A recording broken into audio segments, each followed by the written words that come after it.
In this section, we'll be looking at move. Move is used to translate and rotate things around a model. To start, I'm going to zoom in on this depression on the model right here. Now let's look at what move does and how it works. To start with, you can either select something to move and then hit the move tool, or you can be in the move tool and then select an object. Either way, you'll have the same result. Now with move, there's 3 different steps for moving something on a model. First, you need to select what you'd like to move.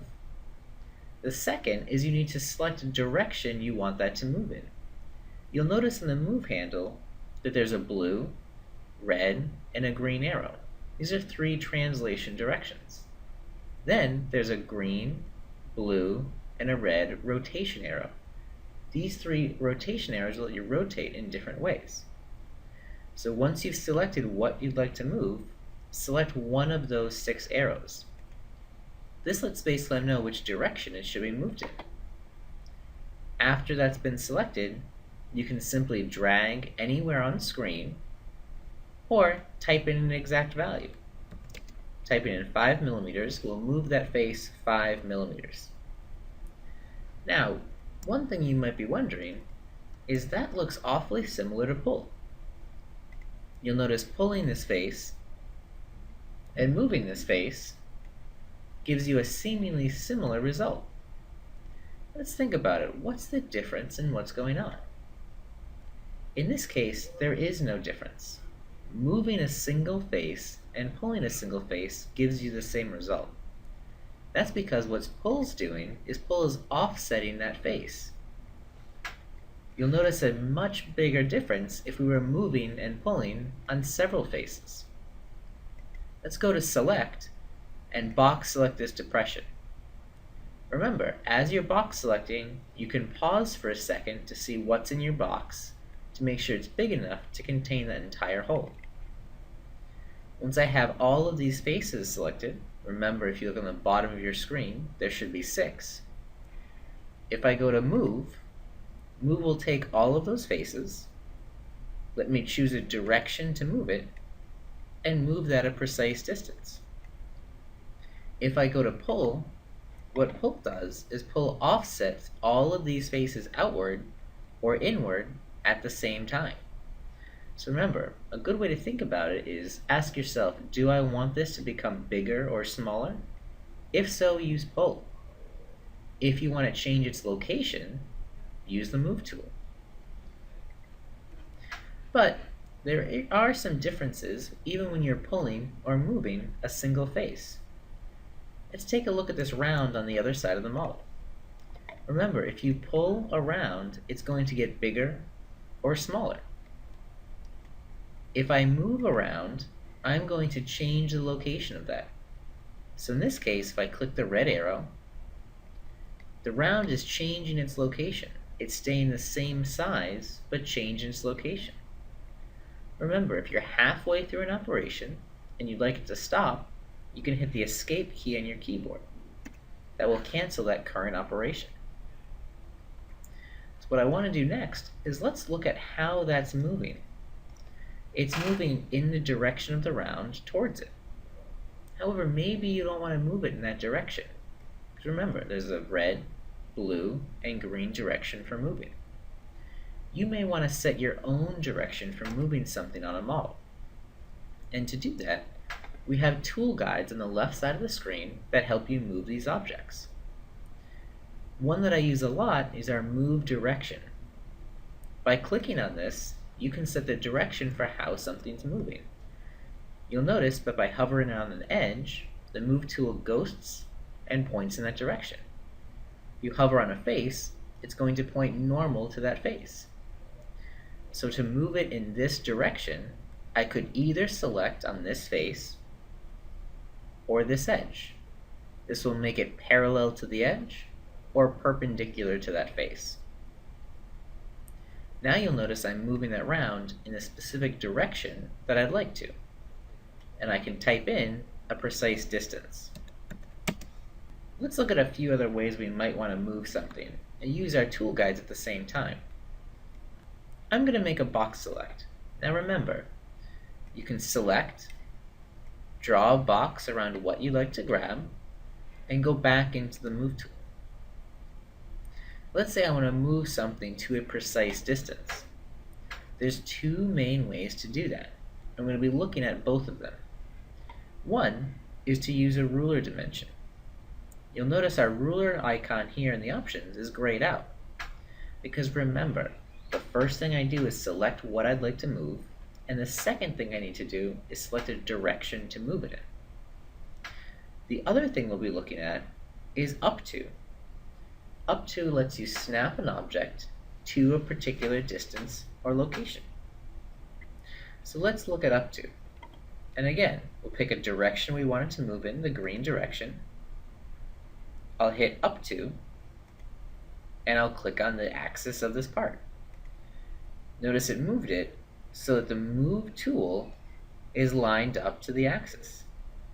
If I pick the red direction and say up to this point, it moves it in the red direction up to that point. But you notice the important thing is the Move tool is in the center of what I select. If you wanted this corner to be lined up to the center and lined up to this part, what you can do is you can anchor the Move tool to that location. And again, I'm going to look to our tool guides to do this. Notice next to direction, there's a tool guide called Anchor.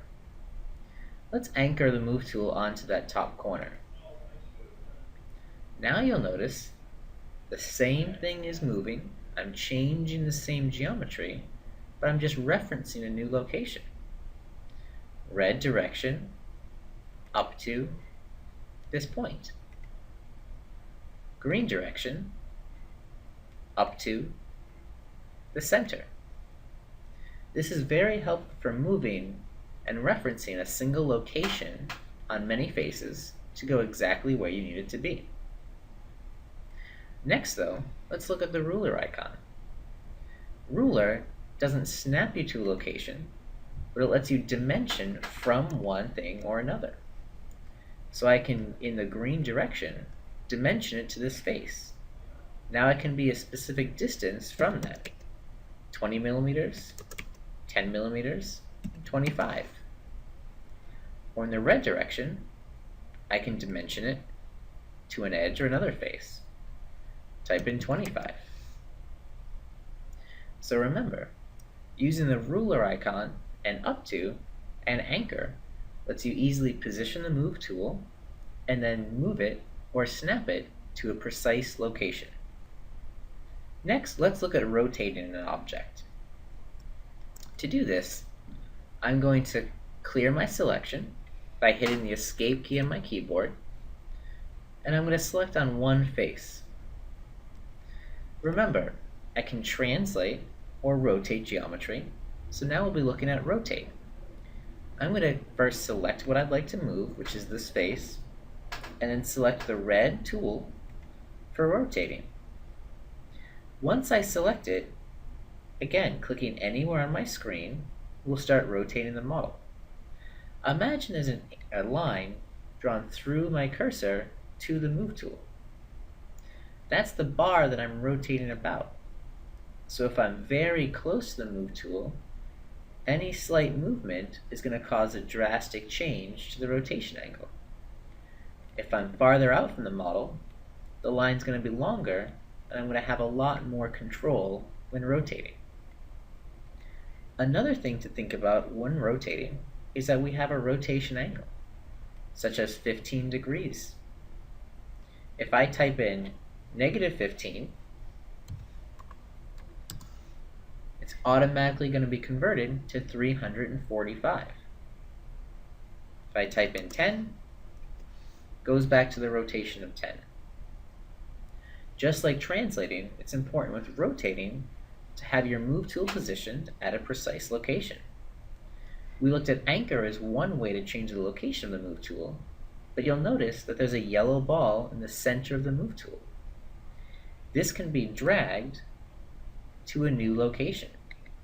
And once it's on a new location, its icon changes to a blue square. That's to indicate that the Move tool has been repositioned from its original spot. You'll notice rotating about this edge still rotates the model, but you get a much different result. Next, we'll look at one unique thing about moving. Remember, if I move one face, the faces next to it come together, just like pull. However, with pull, if we select on the edge on the left and the right, remember, it pulls them straight back or straight in and ignores that influence. Let's hit escape to cancel this action. Now we'll switch to the Move tool. When I move an edge with a face, the edges move as well. So you'll notice the faces on either side are changing their angle. This is useful when you want the face itself to stay the same size as you move it. Now the last thing we'll be looking at with Move is going to be copying things and moving them at the same time. Just like you can copy text with the Control key in Word, you can copy geometry with the Control key in SpaceClaim. I'm going to box select this depression again, and then hold the Control key. This will allow me to move this geometry to a new location and create an additional copy of it. Now, when moving this geometry along screen, it's not linked to that original part. It's not a pattern. Patterns can be found inside of the Create group if you'd like to create a linear or circular pattern. In this case, we're simply copying the geometry that's there, so if you do have to make a change or an edit later on, you can, and both of them won't change at the same time. For the last thing we'll do, let's look at combining two of the operations we've seen earlier. That's going to be up to and copying with Control. So what I want to do is box select that original depression, and we're going to copy it to a new location. If I click a direction, like this green direction, and hit up to, remember it moves it up to that spot. If I undo and hold Control key before I click this spot, it's going to copy it up to that exact location. And one thing I want to show you before we go is to remember, if you don't pick a direction for the Move tool to go, it's going to try to move it up to all locations at the same time. For instance, if I move and copy by holding the Control key up to this point without picking the red handle as a move direction, notice what happens is it moves it up to that point in the red direction and the blue one at the same time. Up to will always try to move in as many directions as you allow it to. So I hope you've seen how the Move tool can be used to change the location of faces or edges around a model by both translating them and rotating them. Thank you for watching.